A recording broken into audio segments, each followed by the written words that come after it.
Exactly 1 month ago, life forever changed for the people of East Palestine.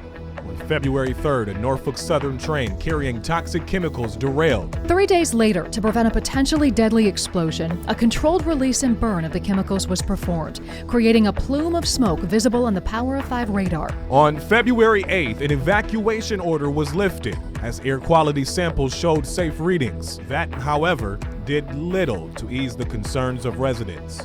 What is going to be in the atmosphere? What are we going to be breathing every day? And when those residents attended a town hall on February 15th, Norfolk Southern representatives did not show up, citing, quote, a growing physical threat. It wasn't until last night that reps from the company arrived to answer questions and address concerns from the community.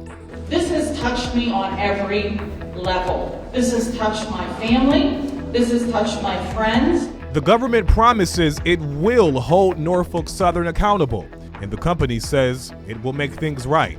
But 1 month later, people in East Palestine are fearful and furious.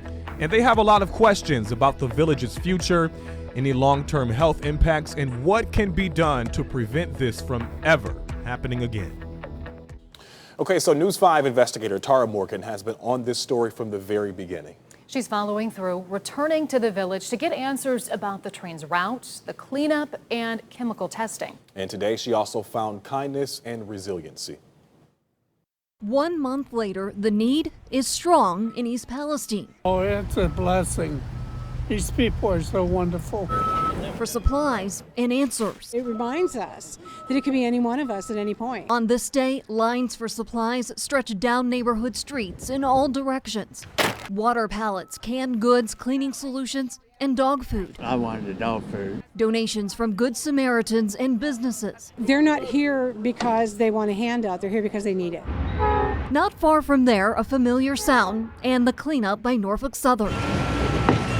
The railway is hauling away tracks and soil from the derailment site. 1 month later, we still don't know the exact train route, although we do know it went through Cleveland. The NTSB tells me they haven't put together a timeline yet, but they do have all of the recorder and imaging data, and they're going to sync all of that together to come up with a sequence of events. In East Palestine, the disruption is keeping people up at night. A woman shared her door camera showing night truck traffic. And I'm worried also about all the trains dragging everything up and down, all the dust and all that just going through, over into Pennsylvania and back through our town again. What are they kicking up? The EPA is now ordering Norfolk Southern to test for highly toxic and cancer-causing dioxins. That hasn't started yet, and people here say it should have happened from the very start. Oh, absolutely. Yes. Dan Koza will have called East Palestine home for 53 years this summer. He owns 5 houses in the 1 mile zone, including 4 rentals. I don't know what the future holds.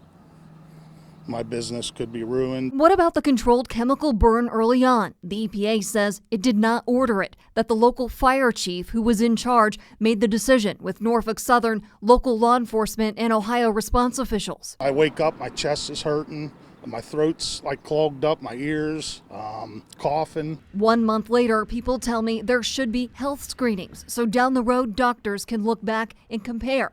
Koza says he's had his symptoms for the last month, although medication has helped. What's the prescription for frustration and uneasiness about the future? I think it's going to be a ghost town again someday or soon. I'm News 5 investigator Tara Morgan. Now, late this afternoon, the state of Ohio released new information related to the derailment. That includes the findings of dozens of health assessment surveys. Take a look on your screen right now. You can see the 5 most common symptoms reported by the 168 people in East Palestine who responded. We've heard many of these. The symptoms are headache, anxiety, coughing, fatigue, and skin irritation.